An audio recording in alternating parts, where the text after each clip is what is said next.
Buenas, bien viendo mi channel de YouTube. Hi, I'm Tarisha, and yes, I'm working on my Spanish, but what perfect place to practice it than here in Costa Rica. So this is my second video concerning my second solo trip here to Costa Rica.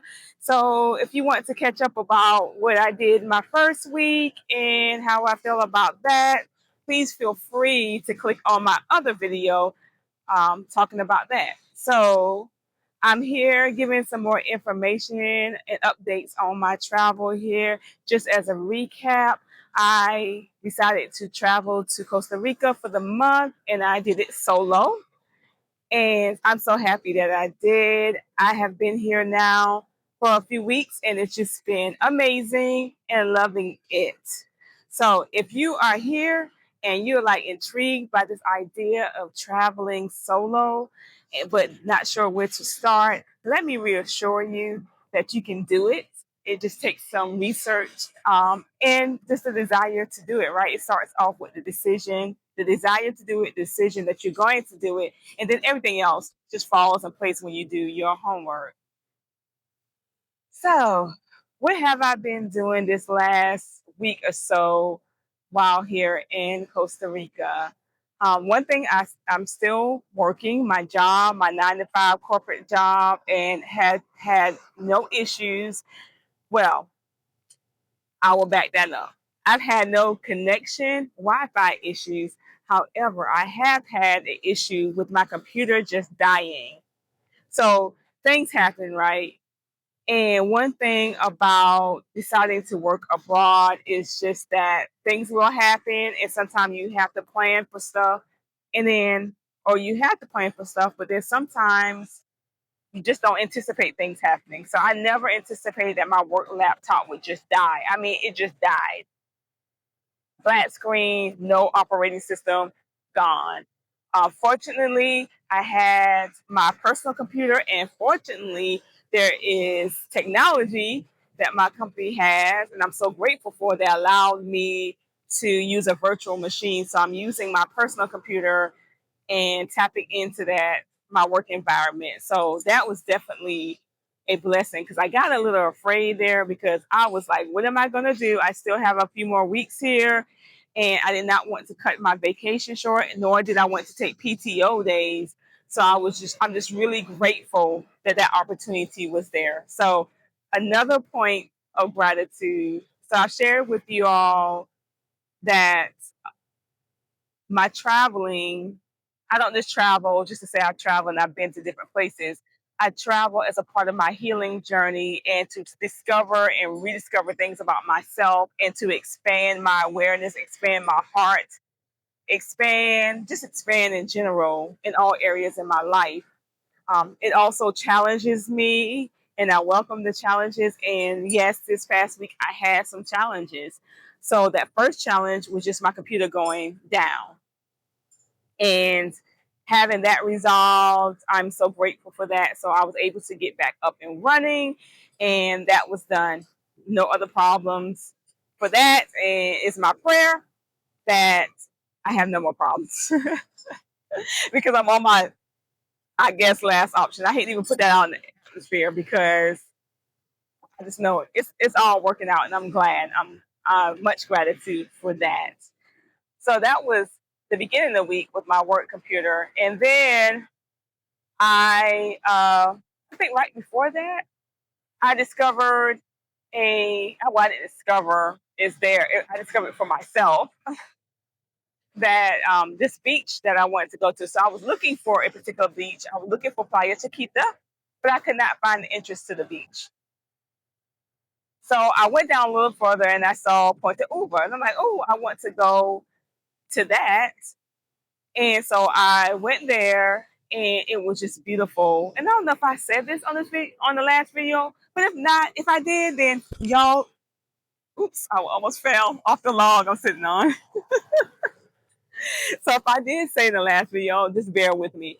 But went to Puerto Uva and just a beautiful beach. It was like being on Gilligan's Island, and but there was people around. And then they had this beautiful path that went up to this cliff.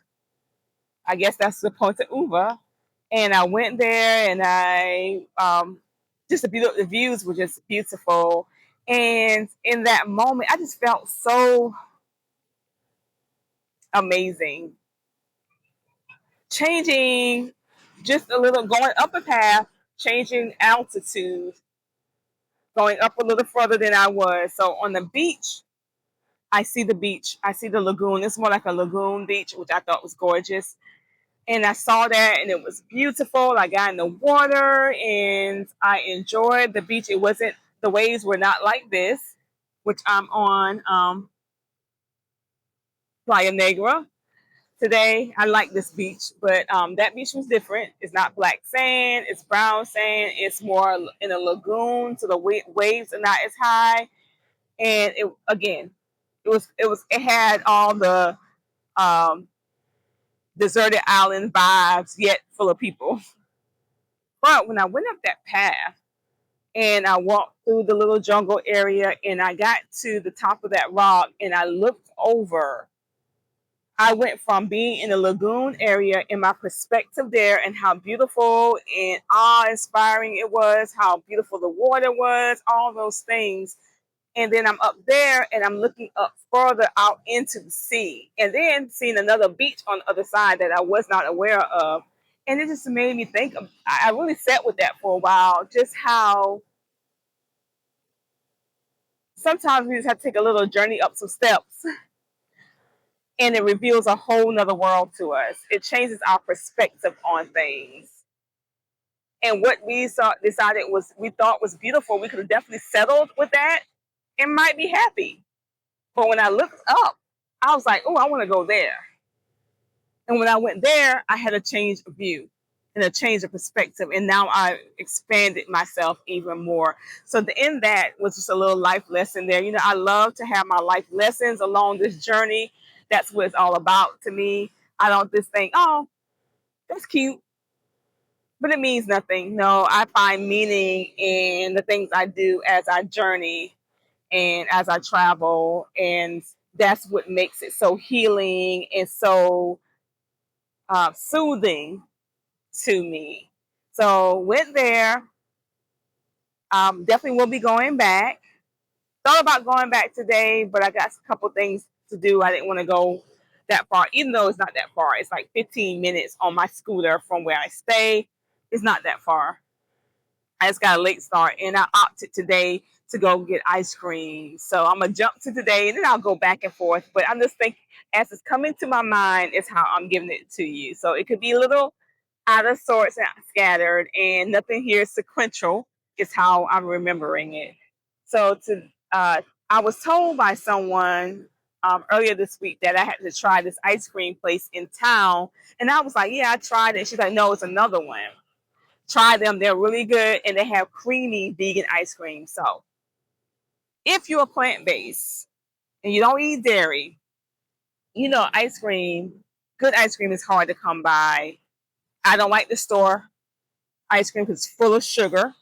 And then when you go to ice cream places, the only vegan option they normally have is like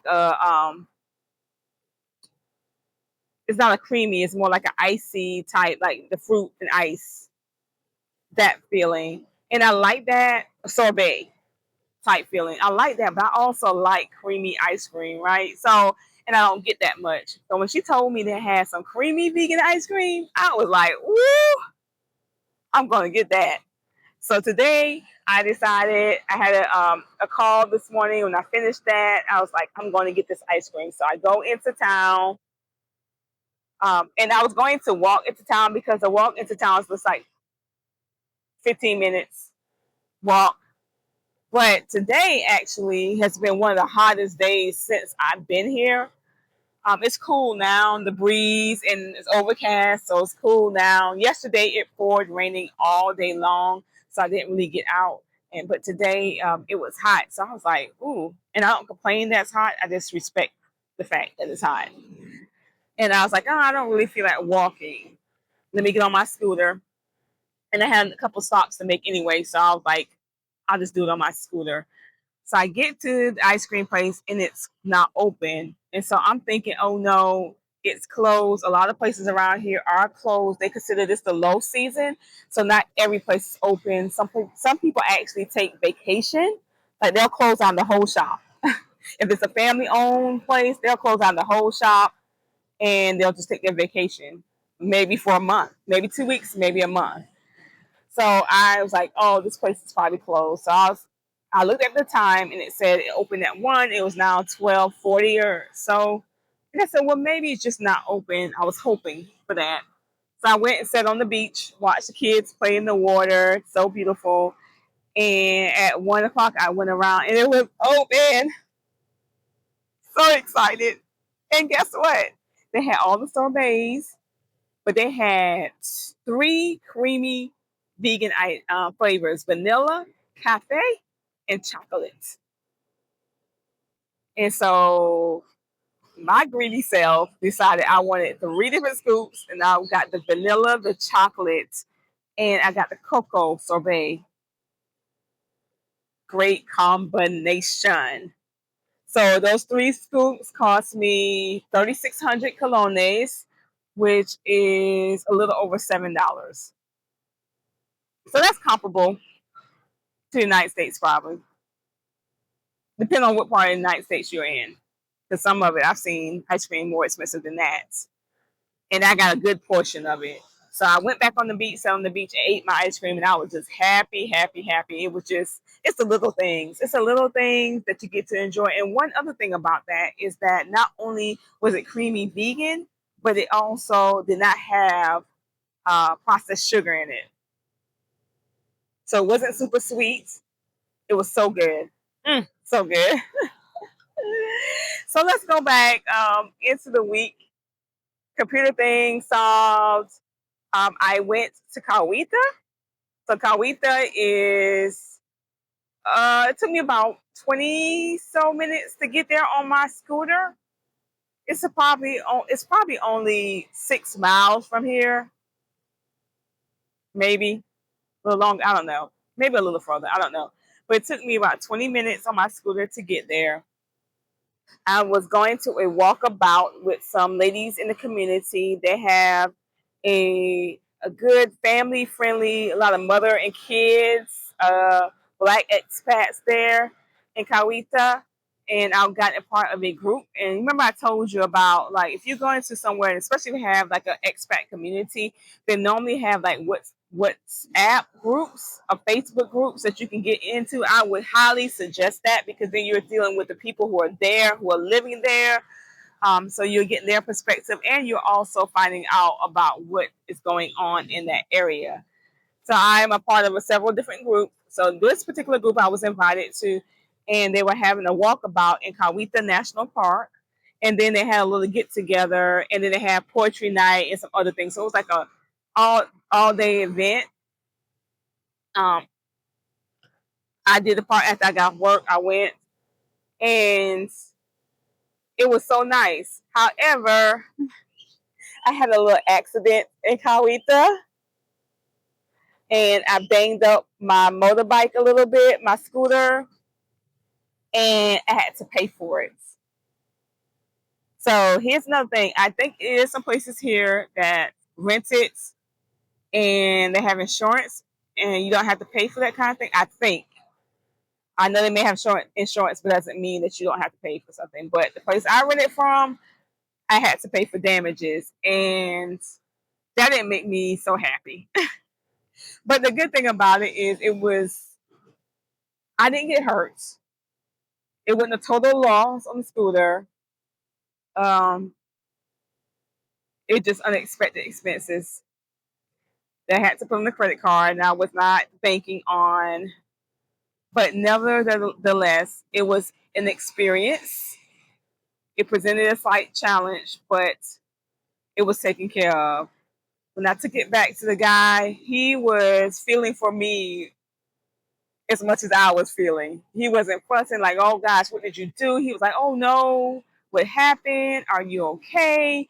He was asking those kind of questions, and then he was talking to his boss back and forth. and he was letting me know what his boss said, and he was like, I feel so bad. So he was really just empathetic with me, and I was like, gosh, that he's feeling me, you know. And then he was like, I hate this price that it's costing you, but what can I do to help? And just being very helpful. And so it just really made the whole experience better. And to know that he cared more about my well-being than the being of that bike, and that's just within itself is a great experience. So a part of this travel journey is encountering human beings like this who really care. And a lot of times being wrapped up in the United States, we don't always get that treatment. Everybody's this rush culture, and its stress levels are higher, and people react out of those stress levels because they are higher. They react out of a stressful place. Here, I don't see that. I don't see that reaction out of a stressful place. Um, I barely hear anybody arguing. I'm sure it happens because we're human beings, but you don't really hear that. So that within itself was just a smile to my face sitting there. As much as a part of me wanted to say your nervous system should be going kind of crazy right now because they're charging this money. Where you gonna get this money from? You weren't anticipating this cost. All this stuff wanted to happen, and it was out here, but inside it was peaceful. Inside it was peaceful. So I'm thankful for that. I'm really thankful for the peace I felt, and then having this individual be peaceful with me kept me calm and kept me like, this is what it is. It's going to work out. You're going to be fine. All is going to be well. And that's how I walked away. So left that scooter there. They gave me another scooter to use. So I'm on another scooter. And there's that. I actually still went. So I had a little bang bang with the scooter while I was in Kawita, and that was right before I went on the walk with the people. So it was done. So I was like, okay, I'm just going to do things I came here to do. I had to leave early because my bang bang resulted in the light being broken, and so I didn't want to ride back in the dark with a broken light. So I had to leave the event early. But I was able to go into Kawita National Park. I want to go back because I was not able to go walk through the whole thing. But one thing is that I met a group of lovely ladies, kindred souls, the kind of people you're like, I know you.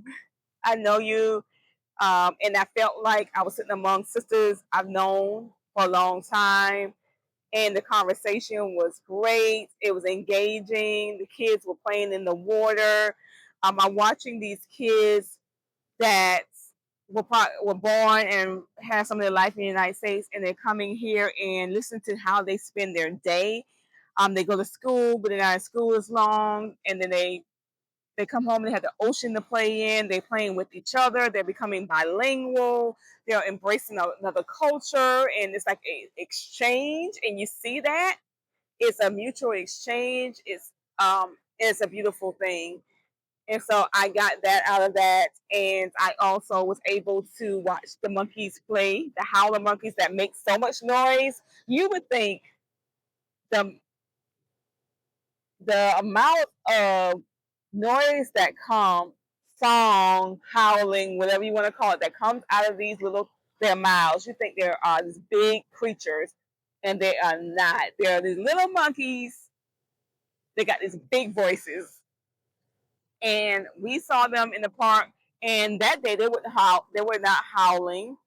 Actually, I only hear howling in the morning times here, and maybe later at night. But they were feeding off of one of the trees, and so it was like about 20 of them. And what are monkeys called when in a group? Is that a band of monkeys? I don't know. But anyway, it was about 20 of them, and they were playing and they were having a good time. And I was just watching them and filming them and giggling. And I might add a video to show y'all them playing in the trees. And the childlike nature came out of me.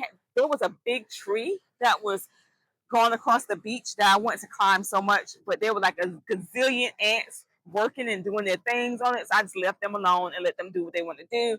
I was not going to be foolish and disturb them. And then I got bit up by ants. But I really wanted to climb that tree. So if I go back to Kawita, to National Park, which I am because I want to walk through it, I'm going to climb that tree. So it ended up being a great day. Even with the little accident, I met great people. I sat among monkeys and watched them play, and I was safe, and I made it back safely. And my encounter with the people with the scooter was a nice encounter. So it was good. So yeah, it's been a good week. It's been a good week being able to work, being able to swim in the pool, being able to swim in the ocean, meeting people, working on my Spanish.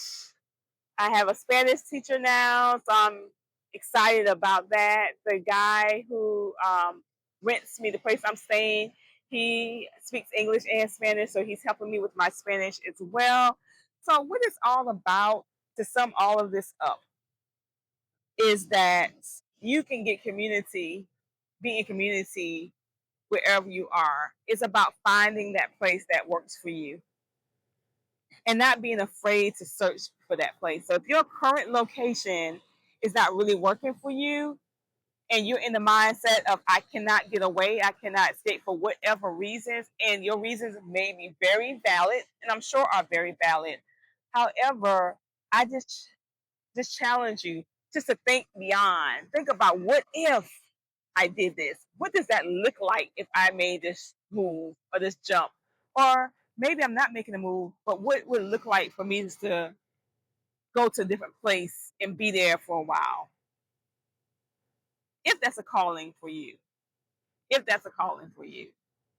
And if you're one of my ladies in my community, and we're talking about various tools of healing, and you want to incorporate travel more into your healing, I say do it.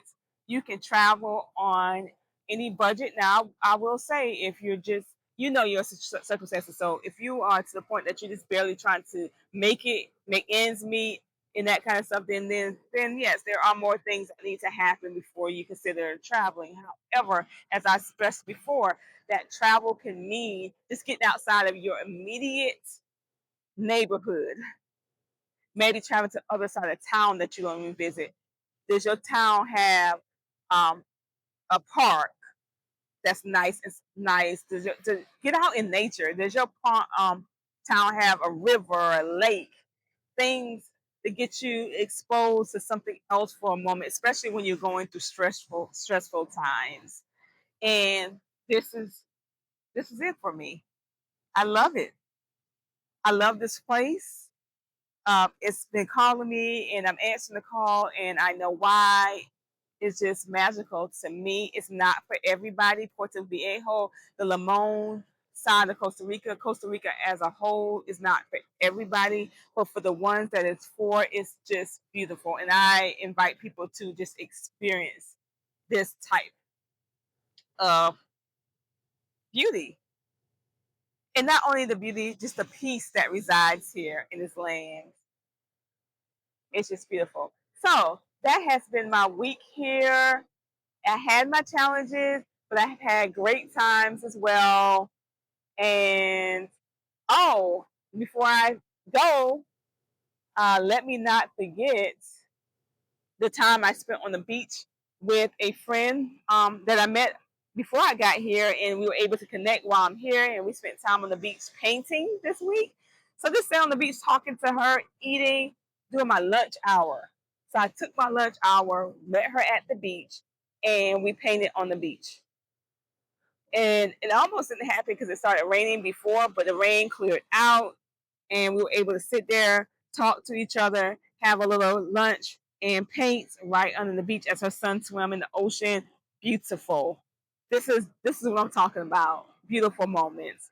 So thank you so much for listening to me as I give you an update on how it's gone with my travels. If you want to hear more, please like this video and subscribe to my YouTube channel. I am committed now to doing more videos and sharing more of my love for travel, my love for yoga, meditation, holistic life coaching, all the things that have helped me in my journey. I am looking forward to sharing more and more. So thank you again. Peace and love.